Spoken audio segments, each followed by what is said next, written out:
Good morning, everybody. Welcome to our 2024 Virtual HOA Condo Academy class number 8. Today is Tuesday, August 20th, and we're going to be talking today about what is a community association and what are the secrets of successful associations. I can see right now that we've got a number of people joining us, so welcome, everybody. As I said earlier, our topic today is going to be what is a community association and what are some secrets of successful associations. Remember, your community association is a business, a nonprofit corporation governed by your association's documents, which are referred to as the CC&Rs, the Articles of Incorporation, and the Bylaws, also the rules. In this class, we're going to give you an overview that will define different types of HOAs. We'll talk about what the different types of documents are. We're going to talk about the organizational structure of these associations and rights and responsibilities of board members and homeowners. Lastly, this class is going to provide tips and tricks to effectively run your board and everything you need to know to have a strong and effective board. So good morning, everybody. I know we have a number of you joining us here today. Looks like oh my goodness, we already have 131 people, which is awesome. Welcome to class number 8 of our firm's 2024 Virtual HOA Academy, Condo Academy. We teach these classes or this academy in partnership with the cities of Avondale, Chandler, Glendale, Goodyear, Mesa, Peoria, Phoenix, Scottsdale, Surprise, and Tempe. We're very appreciative to the partnership with these different cities. And our common goal has always been to provide free education to board members, homeowners, and managers so that you can more effectively run your associations. My name is Beth Mulcahy, for those of you who may not have met me before, and I am the managing partner and senior attorney for the Mulcahy Law Firm in Phoenix, Arizona. I've enjoyed working with associations for over 27 years, now almost 28 years, and my firm currently represents as legal counsel about 1,000 associations, or just over 1,000 associations throughout the state of Arizona. I also currently serve on my HOA board, and I have for many years. We're running this class today just like we've always run other classes. Feel free to submit your questions in the Q&A box on Zoom and or in the comment section on Facebook Live. All questions will be answered at the end of the session, so likely right at noon. Friendly reminder, today's session is limited to one question per attendee. Thank you for understanding. Before we get started with our presentation today, we launched our poll a little bit early today just so that you would have an opportunity to participate and read through the questions. But I like to always have a poll at the beginning of the class because I like to know who's here. I want to know how many board members we have, how many managers, how many homeowners, so that I can best tailor the presentation to my audience. I also like to know which cities are represented here today because I provide feedback after every class to the different cities that we partner with to teach these classes, so they're aware of how many people from their cities are attending the classes. Okay, so as you can see on your screen that was launched maybe about a minute ago, we have 2 polls that are launched at the same time. Again, if you're joining us on Facebook Live, just put your answer in the comments section on Facebook Live and we'll factor that into our results. The first question is, which city do you reside in? So whatever city your HOA or condo in Arizona is located in, if you could put that in the poll, that would be great. And then let us know your current role, which is the second poll. And it looks like we already have some of our results are coming in. So while we're waiting for those, I want to talk briefly about the Arizona Legislature and some federal laws that you need to be aware of as we navigate to the next few months. So quick update on the Corporate Transparency Act. We have a great handout that our firm is going to be sharing with you here shortly, if we haven't already, on the Corporate Transparency Act. Just a quick overview would be it's a federal law that was passed by the United States Congress to, better crack down on terrorist activities. It's kind of crazy that associations, condos, and HOAs throughout the United States are subject to this law. And there's been a bunch of efforts, litigation and new legislation that have been underway to carve out HOAs and condominiums from having to comply with this law. So a couple things that I want to just mention. So as of right now, you do need to comply with the law. And how do you comply with the law? We need to file some informational paperwork with the federal government before December 31st, 2024. Our blog, that we're sharing with you, or we'll be sharing with you shortly, lists all the different types of information that we have to provide regarding like a key contact person for the association, and also the board members' contact information and other information. I'm a board member. I'm going to have to comply with it too. I don't feel that it is overly intrusive. The government already has this information likely, so it's nothing new. It's just an additional burdensome step that all associations need to comply with by December 31st, 2024. So by December 31st, 2024, we have to file the paperwork with the federal government. Okay, a couple thoughts. First, our firm is providing a service where we are helping associations comply with this new legislation. We have a flat fee to help associations, so reach out to our firm if you need assistance with getting this paperwork filed.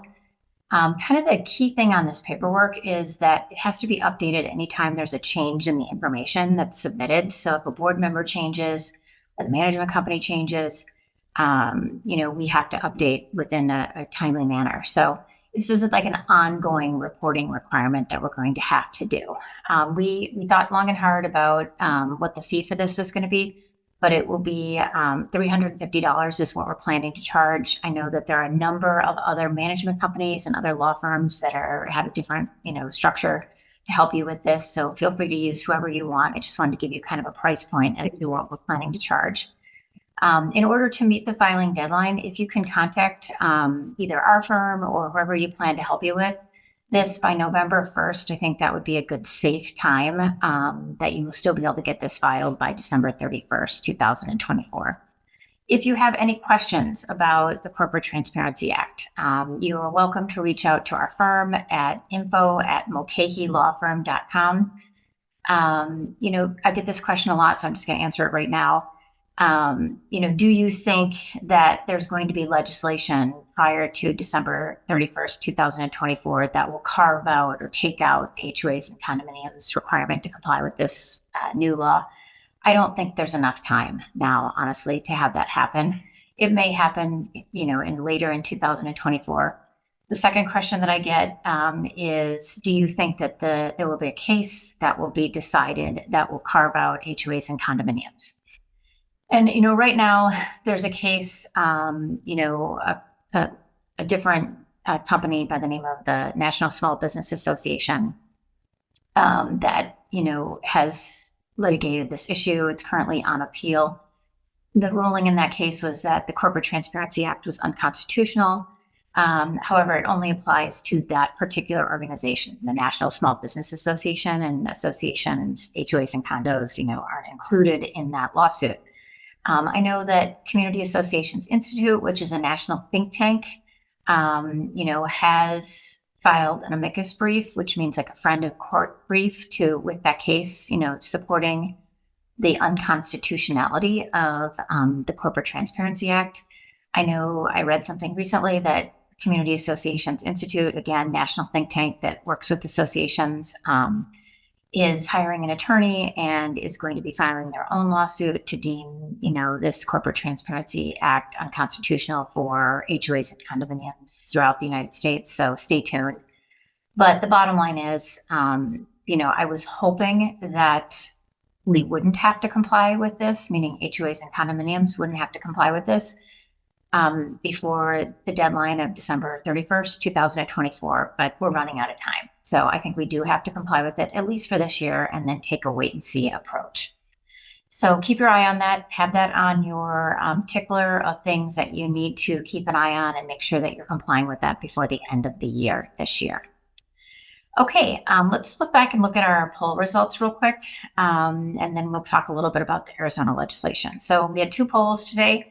And we had a really good turnout of people from different cities today. So which city do you reside in? We had 8% from Chandler, 7% from Glendale, 5% from Goodyear, 25% from Mesa. Great job, Mesa. 9% from Peoria, 16% from Phoenix, 14% from Scottsdale, and 10% from Surprise, and 5% from Tempe. So we had almost every city that is sponsoring these classes has a number of residents here today. So that's awesome. Looking to our other poll question, how many of you are board members that are joining us here today? 65% are board members, 12% are community managers, and a whopping 21% are interested homeowners. That's higher than normal. So great to see so many different groupings of people here today that are interested in their associations. Let's switch gears and talk a little bit about the 2000 legislative update for Arizona. We're really kind of getting into the final countdown in terms of when these new laws are going to be going into effect. Arizona, the new legislation for the bills that passed this year are going to be going into effect on September 14th, 2024. We're going to be designating a substantial portion of our First Fridays free call-in in September to answer all of your questions on the new legislation. We're also going to do a quick overview of what you need to know about the new Arizona legislation that will be going into effect, mid-September. So here are the most important things I think you need to know about the new Arizona legislation that's going to be going into effect on September 14th. And again, this is just a quick overview at, 30,000 feet of, okay, here's what you really need to know. A couple things. Transfer fees. So there was a new law this year that talks about when transfer fees can be charged, and it has a very, very narrow, alley that we are talking about on this. So this is in no way changing transfer fees in any other way, except that planned communities and condos cannot charge transfer fees or capital contribution fees when only nominal consideration is paid and it's between family members or business entities. So let's give a quick example. So let's say that your association has a transfer fee provision in its CC&Rs and it complies with the state law that talks about what we need to have to make it, compliant with state law. It has to be in your CC&Rs, it has to touch and concern the land, etc. Okay, but let's say that your association has a transfer fee provision in your documents. And let's say that I am selling my property between myself and maybe my son or my daughter. And it's basically, we're just doing it for maybe estate planning purposes or something like that. The association cannot charge a transfer fee from me to my son if there's nominal consideration and it's like an interfamilial transfer. This also extends to interbusiness transfers. Like, let's say that you are transferring it from one business to another business and they're related in some way. Also, estate planning purposes would be a great example of putting my property into a trust, etc. So they're limiting the scope of how often you can charge a transfer fee when there's, little to no consideration and when there are these intricate relationships between the parties. Okay, the second law that I want you to know about is this applies only to condominiums, and it talks about improvements that may disturb other residents. So if you're living in a condo and you're on the bottom floor and there's a resident that's living above you on the second floor, this is going to apply to you in a condo. So if an owner makes an improvement or alteration that may disturb its neighbors, so let's give it a good example. So let's say the neighbor on the second floor decides to put in hardwood floors, and that may disturb the neighbor downstairs, right? The condominium association cannot prohibit it as long as the owner purchases, installs, and pays for anything necessary to eliminate or minimize the disturbance. So in my example, typically if somebody's going to put in flooring, they'll have some sort of subflooring to help eliminate the noise that might be traveling down below. Like there's special cork that you can use. And all the flooring companies are very familiar with those noise abatement type situations. Okay, the next one that we're going to talk a little bit about is on collection of assessments and other amounts owed. This applies to both planned communities and condominiums. There have been some updates this year in terms of how we can collect unpaid amounts that are due to the association. And so one change is that prior to, filing a foreclosure against an owner, we have to make reasonable efforts to communicate with the owner and offer a reasonable payment plan. And so what a lot of our clients are doing is they're just changing their form letter that they send out when they contact owners regarding delinquencies. And the form letter, is changed in such a way that, we're offering a reasonable payment plan as part of that form letter. And they have an opportunity to accept that if they follow the instructions in the letter. A couple things, other changes on this law, it's the type of things that we can lien for now under Arizona law and the planned community in a condo have changed a little bit. So no matter what the documents for your association state, this association new legislation is going to apply to planned communities and condominiums. And basically the changes that fees and charges like self-help fees or charges charged to an owner, for damage that they may have done to a common area, late fees and fines and penalties can be collected under the common expense lien only via a civil lawsuit and once a judgment is obtained in a civil lawsuit. And so a couple things to, think about on this would be really we can only now, lien for the unpaid assessment. We want to be really careful that we are following when we're doing the liens. Most management companies are doing the liens, so they should be doing this correctly. Late fees are no longer going to be secured by the assessment lien, so we can't just add those late fees onto the lien that we record. Prejudgment interest is expressly excluded from the lien. And if attorney's fees and costs have not been awarded by a court, we also cannot include that in the common expense lien.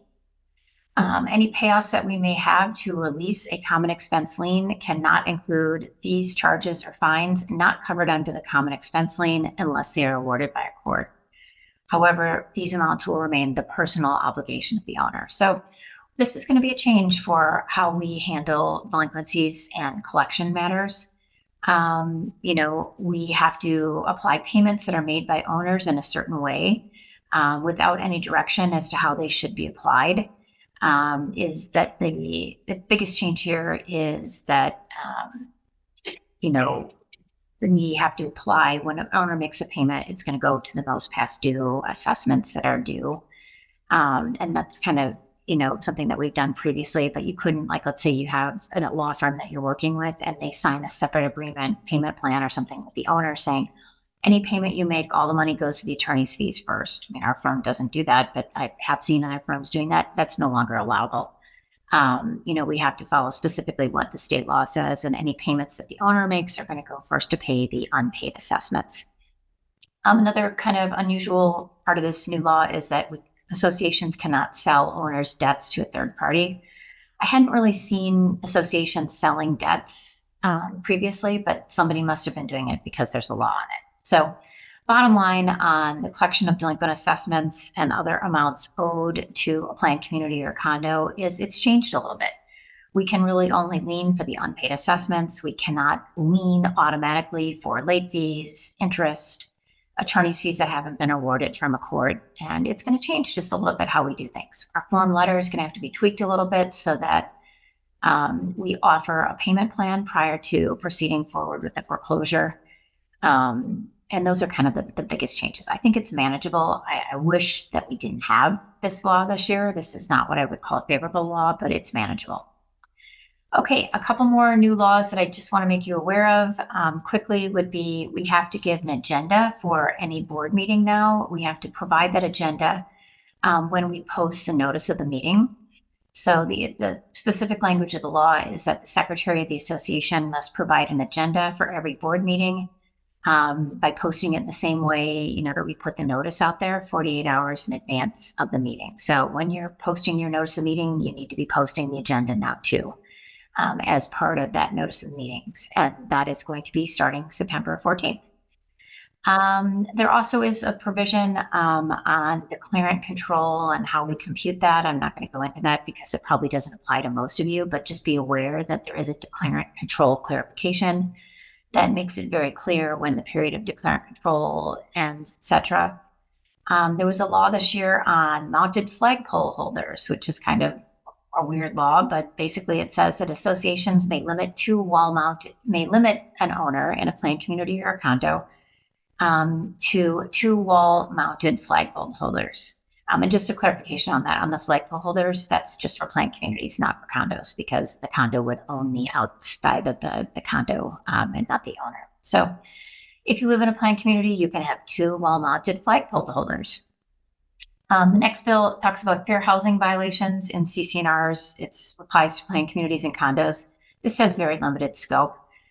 Basically, if you have language in your CC&Rs right now that violates the Fair Housing Act or is discriminatory, it allows the board or a group of owners to take that language out. I really don't see that very often, and I don't see that as an issue that comes up very often, but just be aware that if you may have something in your documents that's discriminatory, that there's a remedy that doesn't require a vote of the membership, that we can just pull that right out.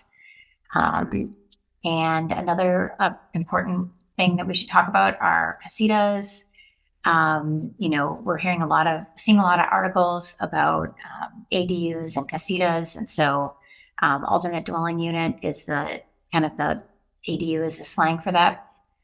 Basically, I just want to make it clear that this only applies in a limited way to associations. So what this law says is that it limits a city's, town, or municipality, county's ability to restrict short-term rentals, right? But it doesn't supersede or trump our association documents that may put restrictions or limitations on ADUs or CASITAS. So, no matter what the state law says, it, restricts the city from doing anything about these or making, rigorous rules on them. It doesn't apply to associations in that we can have more strict rules regarding the CASITAS or ADUs. And so it's very, important that you're aware that our CC&Rs would trump in that situation. Let's see, chicken coops. So we also have seen some legislation this year on chicken coop coops. Basically, this says that municipalities cannot have stricter prohibitions on backyard chickens than specified in this bill. Municipalities cannot prohibit owners of a single-family detached dwelling from maintaining up to 6 chickens. The chickens must be enclosed in a coop. There are some setback requirements that are put out there. Roosters are still prohibited. Chicken enclosures must be cleaned twice a week.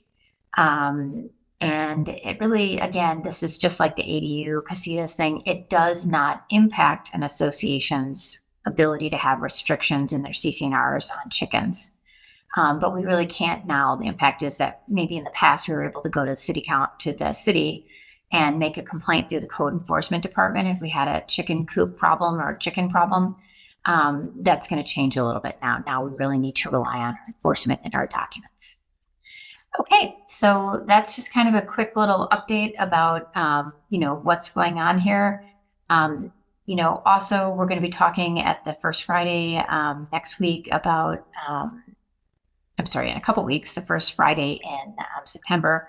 We're also going to be talking about the legislation from last year where, certain associations that have streets that are, dedicated to the public or the city, town, or municipality, if the association still wants to enforce the parking restrictions, even though the streets are like city-owned or dedicated to the public, we need to take some action here in 2025. So we're going to be talking about that bill as well in our first Fridays that we're going to be having the first Friday in September. So I want to make sure my team remembers to add that to our topic of discussion too. Okay, let's talk about our main topic for today, which is going to be what is a community association? And I'm wondering maybe if this topic that we publicized maybe encourage more homeowners to come today because we had a higher level of homeowners. So really glad to see all of you here today. I think it's really important for us just to do a quick overview of, what exactly is an association? What are the different types? What laws apply to them, etc. So just some introductory information. There are about 10,000 associations in Arizona right now, which is crazy. That's a very high amount of associations. I belong to a lawyers group where we, share information about legislation. We talk about issues. We always kind of go around the room and talk about how many associations we have in our respective states. And everybody is always shocked when they hear 10,000 because maybe they're in Massachusetts and they only have, 3,000 in the entire state or whatever. And so I think, why is it that Arizona has so many HOAs and condominiums? Well, remember, we're kind of in the Wild West, right? And Arizona developed much later as, in terms of widespread development, real estate development, much later than maybe other parts of our country. And as part of that development, it was a very common business plan to have, a city, town, or municipality require that the developer make an HOA or a planned community so that it would support the infrastructure within the community, like the roads, etc. What are some common characteristics of a community association? So one thing that's kind of unusual, I guess, would be, hey, I love this house, right? I want to buy this house. It's so cute. As soon as I become the owner of a house in an association or a condo in a condominium association, and I accept the deed to that lot or unit within that association, I now just signed a contract to be bound by the terms of the contract and the governing documents, which is the contract. And those are typically like the CC&Rs, the Articles of Incorporation, the bylaws and rules and regulations for the association. Those create obligations on the part of the buyer, now owner, and also on the association and its board. Most community associations, just so you know, are set up as nonprofit corporations and are subject to the laws affecting nonprofit corporations. The main laws, though, that we apply to, we're going to talk about in a minute, are going to be typically the Planned Communities Act and the Condominium Act on a state level in Arizona. We use the Nonprofit Corporation Act rarely and only in times where we need to fill a gap or we can't find the answer in the Condo Act, or the Planned Communities Act, or the association's documents. And then we flip over and we look at what does the Nonprofit Corporation Act say about a certain thing. And kind of a real common time that we do that would be on quorum. So if there is no quorum requirement in your documents, oftentimes we will look at the Nonprofit Corporation Act for that, and there's a default quorum of 10% of the membership. Okay, let's switch gears and talk about what are the different kinds of associations in Arizona. There really are two main types of associations. So you're either a condominium or you're a planned community legally in Arizona. And our firm has a really great cheat sheet on what is an association. So a lot of what I'm teaching here today is also summarized in that cheat sheet. So my office will be sharing that with you as part of this, or you can always find it on our website at mulcahylawfirm.com. Okay, so two types of associations. How do you tell them apart? A lot of times clients will say to me, well, I can just look at it and I know that's a condo, that's a planned community. And I mean, generally speaking, yes. I mean, if it's a 4-plex or a 6-plex or an 8-plex and it's 3 stories high, right, it's probably not going to be a single family home, right? But there's actually a more detailed way of looking at the difference between a condo and a planned community. And it's completely set up in the Planned Communities Act and the Condominium Act. And so I want to talk about what specifically makes something a condo and what specifically makes something a planned community. So here's the trick. So if you don't know what your association is, here's the way to tell. So if you're a condo, each owner owns their unit plus an undivided interest in the common areas. So for example, if you live in a 100-unit condominium and you own unit 1, you own unit 1 plus a 1/100th interest in the common areas. In a planned community, it's a little bit different. The individual owns their separate lot, and the common areas are owned by the association as the corporation entity, not in an undivided interest way with the owners. And so, that's kind of, there's a very detailed, summary under the law, but that's just the easiest way to do it. So in a condo, you own your unit plus a percentage interest in the common areas. Planned community, you own your lot and the association owns the common areas. Okay, if I get a question from a client, what are we? Like sometimes I'll get a question like a townhouse. That's always like a tricky one, right? Because Arizona law doesn't recognize townhomes. So even though you may have, your association may be named ABC Townhomes Association, guess what? You're either a condo or you're a planned community. Arizona law doesn't recognize townhomes, even though your documents may call it a townhome. So if I get that question, we're kind of unsure, what are you? And why is it important? Because there's different laws for different entities, different laws for condos versus different laws for planned communities. So if I get the document and it says townhome association, how do I figure out which category they fall in? Really the first thing I do is maybe I'll look up a deed of an owner that lives in the association. Typically it's going to be a board member because they're usually the ones that are contacting me. And I'll look at what the deed says, the warranty deed. And, it may say that Johnny Appleseed owns unit 16 plus a 1/200th interest in the common areas. Well, then that's probably going to be a condominium. This association is likely going to be a condominium. If it says Johnny Appleseed owns lot 4, well, and no mention of the common areas, they're probably going to be a planned community. That's one place I check. Another place I check is I get the CC&Rs out and I look at the definition section. And I look at, the common areas, common elements section in the definition section, and I see who owns those. Is it does the association own it? In that case, they're a planned community, or do the owners of, the undivided interest in the common areas, do they own the common areas? Then it's going to be a condominium.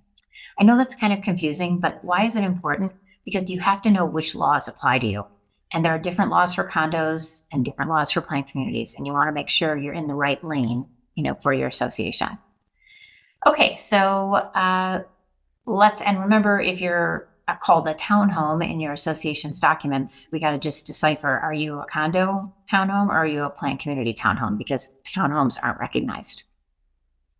Okay, let's talk quickly about what are the legal documents that regulate an association. So why is it important to know this? It's important because all of these documents apply to your unit or lot and your association. And so you want to understand what their role is and where you go to look for answers if you have questions regarding your association. So really the documents, I'm just going to do a quick summary of them, and these are all listed on our cheat sheet. But the summary is the Plat at the top, the CC&Rs or the declarations second, the Articles of Incorporation third, Bylaws fourth, Rules fifth. So again, Plat, CC&Rs, Articles of Incorporation, Bylaws, Rules.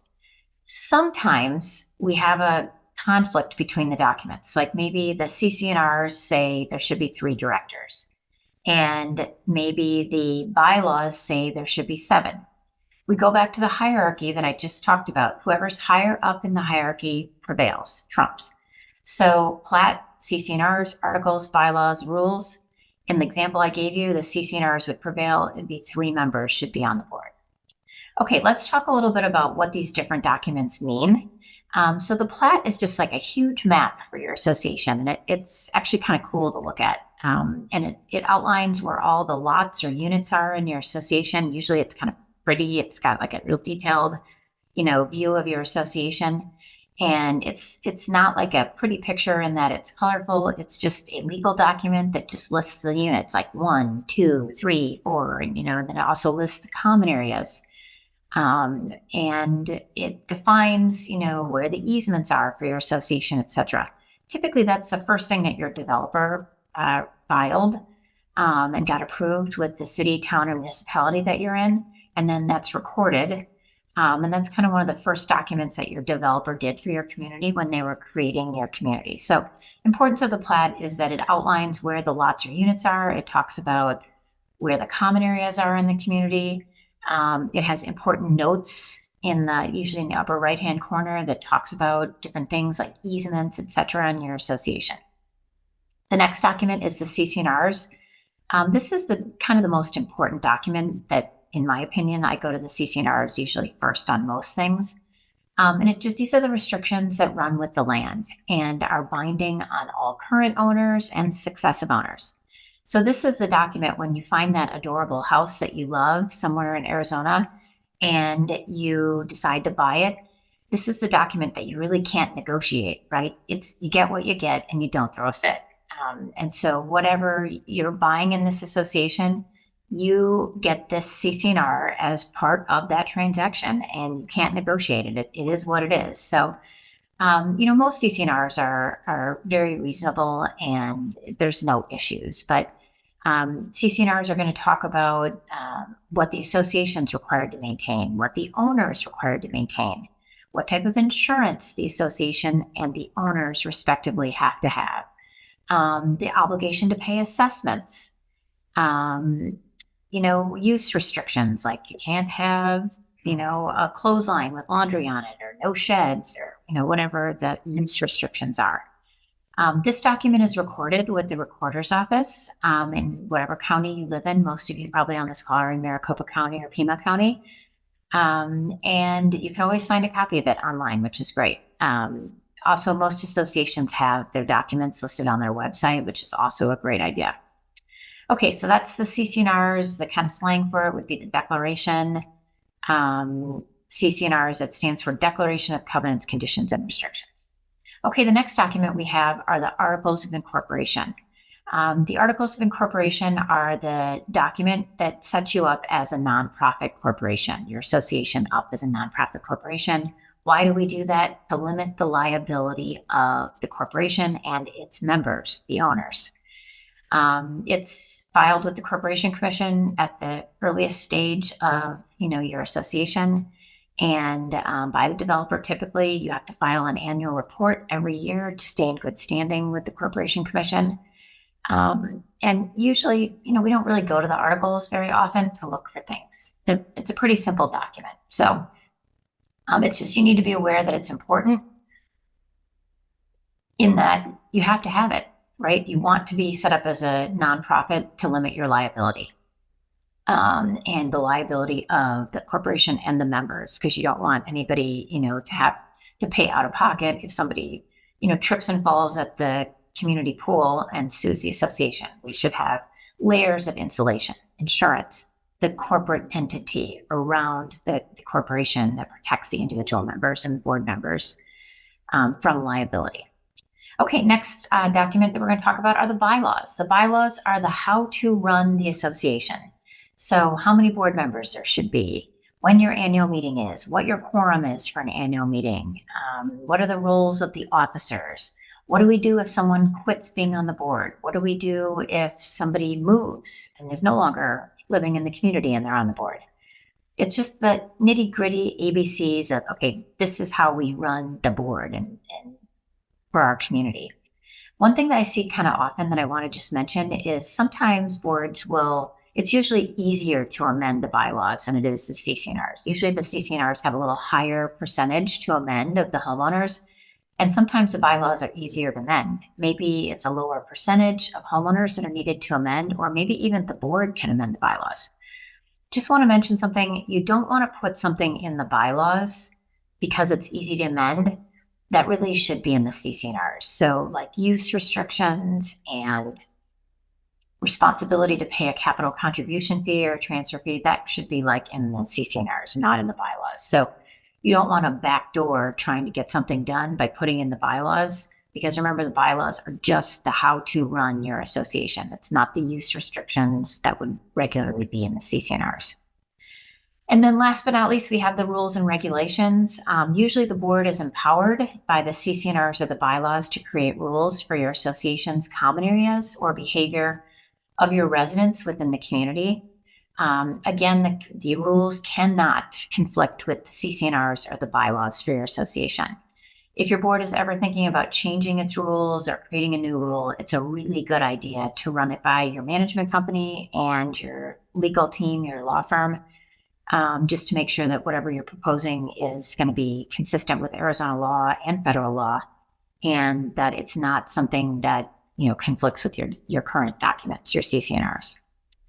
Okay, let's switch gears and talk a little bit about who are the key figures in an association. So we've briefly mentioned the developer. Many of you are probably post-developer time, but some of you may be in the development stage. The developer is also commonly known as the declarant. And this person is in control of the association during the early phases of your association. So the developer kind of creates the association, prepares the governing documents.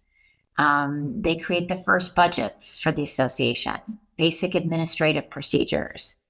They set up the association's legal records. They take their board meeting minutes when they're in control of the board, etc.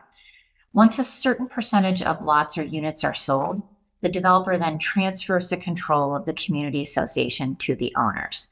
Oftentimes, when there's a transfer from the developer being in control of your association to the owners being in control of the association, we hear about problems. We have a great cheat sheet on that topic called Transition from Developer to Homeowner Control. You can find that on our website at mulcahylawfirm.com. It just goes over what are the most common problems we see during that development transition, and what are some different remedies that you have if you're going through a transition with the developer and you feel like, they're not handling things properly. So I encourage you to take a look at that cheat sheet if you are still under developer control as your association and you're worrying about that transition from developer to owner control.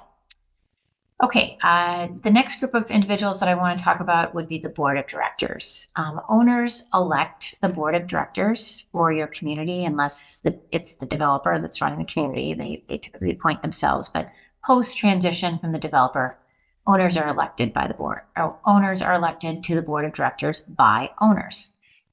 You have an annual meeting every year, and that's typically when your directors for the board of directors are elected to serve. It depends on how long the term is. Some associations have a 1-year term.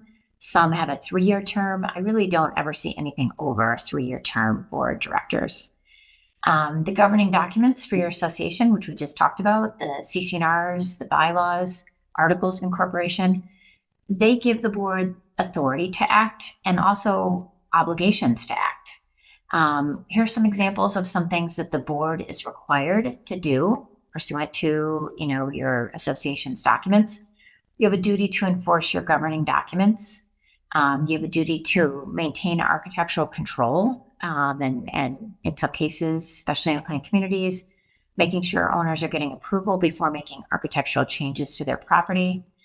You have a duty to maintain the property as a board. Make sure that the pool is, being cleaned and that, the lawn is being maintained, that the trees are being trimmed, etc. You have a duty to carry insurance, and you want to look at your CC&Rs to see what those insurance requirements are. You have a duty to provide services and facilities to members. So, I get this question from time to time. Hey, our board just chained the tennis courts shut, and they've been chained shut for 5 years because we don't have any money to maintain them. The board really needs to think outside the box in that situation and get with their trusted advisors to determine what are we going to do with this. We either need to raise money, take out a loan, or take out the amenity. And there are legal implications from, doing all of those 3 things. But you have a duty to, provide services that members, want in the community and that they expect based upon what they purchased. They have a duty to create budgets for the year. Everybody should be working on their budget right now for 2025. The next few months are going to be budget season. And then once you set your budget, then you have a duty to levy and collect assessments so that you can fund everything that you need to do. So pay your management company. How do we do that? Through assessment income. Pay for the landscaper, pay to, renovate the jacuzzi because the tile's broken, whatever. So one of the duties you have is to, create a budget, levy the assessment, and then collect the assessments. Another duty you have, I briefly talked about, is you have a duty to have an annual meeting every year where you elect directors and give kind of a state of the union about what's going on at your association, good and bad. You also have a duty to conduct regular board meetings. You have to comply with the open meeting law in Arizona. And the open meeting law says anytime a quorum of the board is present discussing association business, it needs to be an open meeting. We need to give 48 hours notice. And now, starting September 14th, we're going to have to post that agenda for that meeting when we post the notice 48 hours in advance of the meeting. Also, most importantly, the board has a fiduciary duty to act in good faith and in the best interests of the community, and with such care that a reasonably prudent person would act in the same or similar circumstances. So when you're serving on your board, you have a duty of care. You have to make your decisions, wisely, look at alternatives, do your research. You have a duty to avoid conflicts of interest. You should never, ever be benefiting financially by being a board member in your community. And lastly, you have a duty of confidentiality. You're going to get the juicy scoop. You're going to hear the juicy scoop when you're serving on your board. And what I am, reminding you of, if you're serving on your board, you must keep confidential information confidential. That means you can't talk about what you discuss in executive session with your spouse, with your friends who may not be on the board, with your pickleball group, with your walking group, with your salsa group. You have to only talk about that with the board's attorney, maybe your manager. And so fiduciary duty is a very important component of board members' service to the community. Okay, so we have the board members. So let's give an example. This is kind of sometimes a little confusing. Let's say you have a board of 7 people and you have 4 officers. So how does that all work? So you have 7 elected board members, right? And then 4 of the 7 are board members and officers too. So let's say 7-member board, you have 3 directors at large and 4 officers and also board members. So what are the officers? So we have a president, vice president, secretary, treasurer. Usually your documents will outline the specific responsibilities for each officer in your community.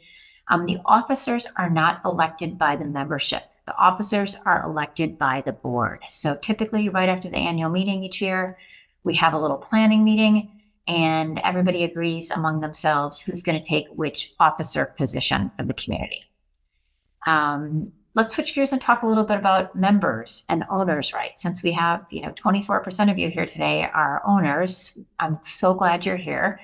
What are some of your, rights as an owner, and what are some of your responsibilities? So some of your rights are to elect board members, right? You can also run for the board yourself if you're interested to. You have a right to review the books and records of the association. So if you want to look at the financials of the association or the association's bank statement or meeting minutes for the past year, you have a right to request that in writing from your board, and they have 10 business days to get that to you. They can charge 15 cents per page for any copies that are made, or you can just go into their office and inspect them at no charge. You also have a right to due process, which means that if you are sent a violation notice and the board is threatening to fine you for a violation, you have a right to be heard, and that could be ask for a hearing or write back by email what your position is on something. So you have due process rights before a board can fine you. You also have the right, pursuant to the new law, right, under September 14th, if you have a right to ask for a reasonable payment plan. And based upon the language of this new law, you certainly have a right to ask for it and get it in return. And we would be advising all of our clients, we always have, even before this legislation, that if an owner wants to set up a payment plan and, it's a reasonable time period, like 6 months to pay it back, and they live up to the payment plan, it's a win for everybody, and we should be doing that. Okay, you also have a right to ask questions. Now, I say that with a little caveat because I don't want people to go overboard with the questions. I mean, with the volume of associations that I represent and the amount of time that I've been doing this, over a quarter of a century, it's okay to ask questions. Like, I don't understand why we need to have this special assessment. Can you better explain to me? But obsessively, coming to every board meeting with 50 questions for the board, that's like over the top. That's not what I'm saying here. But I'm saying you have a right to ask questions, and the board should be responding in a respectful manner if they have the answer right there, or responding in the future. Okay, another obligation, of course, would be, or let's talk a little bit about board member. We just finished rights. So let's talk about what are some obligations you have as an owner. So we just talked about member rights, right? Elect board member, review records, due process for violations where fines are going to be levied, and you have a right to ask questions. Let's talk about what are some member obligations. Some obligations that you have as an owner member would be you have to follow the documents of the association, right? You have to pay your assessments on time. You got to maintain your home. Otherwise, you're going to be sent violation notices for lack of maintenance. And you also have an obligation to be informed, be apprised about what's going on in your community as a homeowner, so that when the board comes to you to vote on something, you understand the issue and you're ready to vote. Briefly, let's talk about committees. Committees are usually set up via the association's documents. The most common committee that we see are typically going to be like architectural committee or the budget and finance committee. Their role is really to assist the association's board. The architectural committee sometimes or most of the time has, very specific guidelines that are set up in the CC&Rs in terms of how they should run. Okay, let's talk real quick about the role of the management company. It's complicated, right? There is no perfect management company in Arizona. And I think everybody agrees to that. There's probably no perfect attorney. There's no perfect board. There's no perfect homeowner. And so what we want to do is the management company, you need to make it, clear and as nice a way as possible that, okay, who's the boss? The management company is not the boss of the association. They are an advisor and they are helping the association make good decisions. Same thing with the attorney. I am your advisor. I'm here to help you and keep you out of trouble. Sometimes we get the management company that oversteps a little bit and says, no, board, you have to do it this way or, it's the highway. And that's not a good, vibe, in my opinion. So really what you want to do is look for a relationship with the management company where you're working together. You're on the same team. There are going to be times where the management company is going to say, administratively, it's easier for us to handle this way. And as a board, be respectful of that because you don't want to be the nightmare board that makes them have to spend 10 hours more on something that could be easily automated and they do for everybody else and it makes sense. But on other things, there may be times where a board may want something different and, talk about it respectfully with the management company and try to come to some common ground and work together. Typically, the management company is going to help with collecting assessments, help with violation letters, creating the first draft and multiple drafts of the budget. They maintain the records for the association. They prepare the minutes for meetings. They typically help you prepare for the annual meeting and do all the paperwork that's needed to provide notice of that and also your regular board meetings. And they generally handle phone calls and written correspondence to owners. So that is just kind of a good overview of the different key players in the community association industry and what their roles are. I cannot emphasize enough the importance of teamwork and working together with all the different players in our industry. That is how you can transition to become a successful association. And it's a perfect time to transition over what are some qualities of a successful association. So, with the volume of clients that we have, I've worked with a lot of different associations over the years. And what I tried to do is come up with what are the most common things that I see with successful associations, or what's the secret sauce to, help associations operate at their highest level and, get things done, get along, be responsive to their homeowners, have your property be maintained really well. So there's a number of different things that I think contribute to having a successful association. And I can think of, honestly, I can think of like 5 right off the top of my head. Okay, those associations are operating at a high level. The owners are happy. There's no recall meetings of the board. They're fiscally responsible. They don't have lawsuits all over the place. And so let's talk a little bit about what are kind of the most important things that you should be thinking about. Number 1, you have to have a really good team to guide you. Who should be on your team for your board? It's going to be your attorney, your CPA, your reserve company, your management company, your landscaping company. You want to surround yourself with people that have the same values as your organization and who want to help you, who are motivated by creating something bigger. My goal is always to help associations function at a high level, to be successful, to have happy homeowners, to be the association that's accomplishing big things and not getting caught up in a bunch of petty crap and lawsuits and, things that take time and energy away from the big role that you have, which is maintaining and managing your community. Okay, so surround yourself, number one, with, an outstanding team. Whenever you have a great team, you can accomplish big things, okay? The next thing would be communication.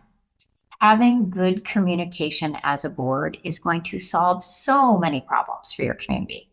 And so what are some examples of good communication? So having a homeowner forum at your regular board meeting and at your annual meeting each year, where you listen to your homeowners. You don't have to give them, 10 minutes each owner. It's, 1 minute an owner. Tell us what's going on. How do you feel about things? Make sure that you are letting owners know about when your board meetings are, following the open meeting law 48 hours in advance, giving them enough detail on that agenda that you're going to have to start giving to them before the board meetings so that they know, starting September 14th, hey, this is what this meeting's going to be about. Do I want to go or do I not want to go? Having a good detailed agenda. Have town hall meetings when things aren't going well. So if you have a serious problem or your board is hearing through the grapevine that, hey, there's a removal petition circulating in our community, that should be a time for you to look in the mirror and say, things aren't going well. And what can we do to improve things? And hopefully the board, if they're in that situation, is reaching out to me to help them. One of the first things I'll suggest is have a town hall meeting, air grievances, answer questions, listen. Find out why people are unhappy and find a way to do better. Talk to your trusted advisors, see what they think. Another great thing to do to build community spirit is have some fun events. Do something for Halloween, do something for the holidays towards the end of the year. Have a 4th of July party, have a donuts and coffee at the park in the morning some Saturday. Try to build community in your association. It's hard in Arizona because we have snowbirds and people aren't always here all, different times of the year. But the associations that have the fewest problems, they build community. Remember, respond to owners in a timely manner. Make sure that your management company is being kind and responding to your owners so that they don't feel like they're asking a question and it goes, unanswered for months. Have a contact person for the association. So when somebody's upset about something, they have a place to call and be heard. Every once in a while, have a survey of your community and find out how people think things are going. Find out, do you want improvements in your community? Do you think the management company is doing a good job? What do you think about not overseeding this year? And that's a big question that I'm getting right now because we've got overseeding coming up in September, October, and November. Find out what the homeowners want. Because if the board makes a decision on something that's really big, like should we convert the tennis courts to pickleball without getting feedback, I'm going to tell you that it's a recipe for a disaster. So all of this falls under the good communication umbrella. And kind of one last tip would be in contact with your owners frequently, once a month or once every 2 months with a newsletter, an email blast, just letting them know what's going on. Have your minutes on your website so that if somebody wants to go back and look at them, they can go right to the website and find all of the approved minutes. So first and most important, secret to being successful is be a good communicator as a board. Another important thing is have strong leadership. For people who are serving on the board, it's important that we have strong leaders. And what are some examples of strong leadership? So, like a sports team or any other profit business, leadership starts at the top, right?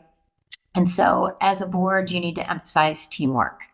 You cannot have the board president doing everything and, everybody else on the board just hanging out doing nothing, right? That's going to create, burnout, frankly. And some people may want to be more involved. So as the board president, whoever that person is, you need to be the point guard and get the vibe from your board. Like, how involved do they want to be?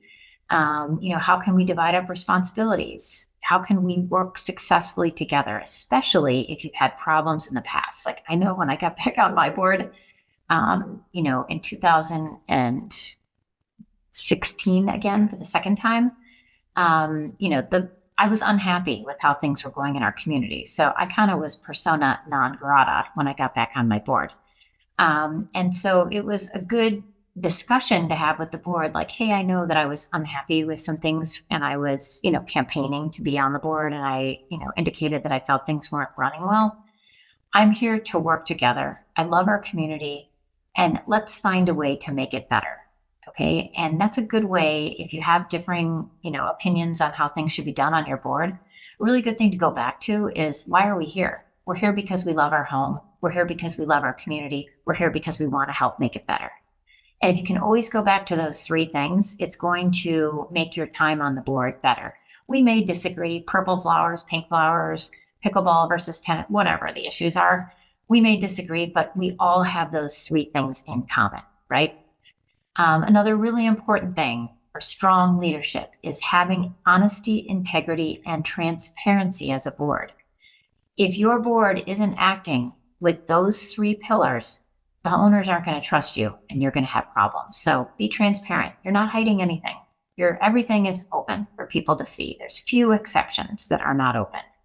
Being honest, we screwed up. I'm sorry. That was a mistake, and I'm so sorry that you got that violation letter. That should have gone to somebody else. And integrity, doing the right thing, treating people the same, and not giving certain people preferential treatment. Okay, a couple things, a strong leadership, just kind of some closing remarks on how to have successful associations. You got to be committed and you got to be determined if you're serving on your board. I would be lying to you if I didn't tell you that I don't think at least once or twice a month that I don't like being on my board and I would like to quit. That thought goes through my mind once or twice a month. Okay, so that I'm just being honest. I'm putting it on the table. Serving on a board, an HOA or condominium board, is hard, right? Sometimes you're not making new friends in the community because you're having to send out violation letters, or you're having a hearing regarding your neighbor's teenager who, did something wrong at the pool. It's I would say more hassles, less fun. But you have to look at the big picture. I am committed to having my home be in a beautiful community. I'm committed to our association being fiscally sound so that it doesn't affect my property values. I'm committed to having maintenance of our association's, common areas so that things look nice. I'm committed to, making sure that we have a reserve so that we have enough money to renovate the pools when they need to be renovated in 2 years or whatever. It's a tough job being on the board, and, how to have a successful board. You have to recognize, hey, it's tough being on the board. And when a board member is struggling and you can see they're like kind of, thinking that the I'm going to quit thing is going through their mind, that's a really good time to reach out to them, especially if you're the president, you're the team leader, and say, hey, I get it. You have a lot going on right now, maybe with your business life or your personal life, and we really appreciate you being on the board. Can we take back a few things to help you out, while you're dealing with that? Or, I feel like maybe you are putting in a little too much time on the budget and the whatever financials. Would you like to maybe dial that back and give that to somebody else this year? Because it's been a lot the past 3 years or whatever. So just recognizing that serving on the board, it's a time commitment and it takes determination and commitment. And everybody's thinking this isn't easy, and you just need to know that going through. But the overall goal of making sure that your community is doing well and being successful and well maintained, really, whenever I do the balancing test, I always balance it to stay on the board because I want our community to be a great community. And it's going to really bother me if I get off the board and the community starts to falter and, not look nice and not do well. And trust me, I was off my board for a decade. So I saw it firsthand how frustrating it was to see things disintegrate that I had worked really hard to implement in our community. So, really a couple just closing points on, being successful with your associations. Communicate with your owners, really important. Have strong leadership. Even if your board is, not always getting along on things, try to go back to those 3 common goals that you have for your community, and recognize, lastly, it's hard to be on the board. You need commitment and determination to, stay on the board and to continue to get things done. Some things are hard to do right now. my community really needs to set up, like a long-term planning tool for our community. And we're 50 years old, and it's hard to get the votes to get it done. But I'm committed and determined to stick it out until we get those votes so that we can start getting our community on a better plan, so that we can maintain some of these 50-year-old things that are, now disintegrating and needing to be, either removed or completed or whatever, updated, repurposed. It's hard, but I'm committed and determined to do it because I want what's best for our community. Okay, we had a big, long class today. Sorry, but a lot of topics to cover. I think we had a great overview of the new legislation. We talked about what is a community association, what are the differences between associations, what are the documents. We talked about how to be a successful association. Keeping you posted on our future classes, we have our next live virtual First Friday event, and that is going to be coming up here on Friday, September 6th at 9 a.m. That's going to be our last chance to talk about the new legislation before all these bills go into effect, so make sure you show up for that. We also have class number 9, the ABCs of enforcement for HOAs and condos. We're going to be talking about lawsuits, how to enforce via lawsuit, how to enforce via the attorney, fining, how to enforce using the Arizona Department of Real Estate. And we're going to be teaching that class on enforcing your documents on Tuesday, September 17th at 11 a.m. We also have 2 opportunities in September and October with the city of Scottsdale through their neighborhood college. We're going to be teaching those 2 classes in person versus the online classes that I just talked about. The first one's going to be on Monday, September 16th from 1 to 3 p.m. We're going to be talking about Finances 101 for associations and how to prevent fraud and theft of association funds. We're also going to be talking a little bit about the legislative update, because it'll be 2 days after the new legislation just took effect. And then we're going to be teaching another class for the city of Scottsdale on October 7th from 1 to 3 p.m., again in person, how to work effectively with management companies. Lastly, just we would ask if you wouldn't mind, consider leaving our firm a review on Google and or Yelp. It helps us provide feedback for how we're doing in these classes. If you'd like to see more classes, that's one way that you can really help us, by giving us a review on Google or Yelp. And we're sharing a link in the chat on how to leave a review. We are always happy to get your feedback. We want to teach classes that are informative and that are helpful to all of you so that you have successful associations. And we, of course, always want to improve our service too. So take care, everybody. Have a great rest of August. Happy Labor Day a little bit early, and I look forward to seeing you for First Fridays in September. Take care.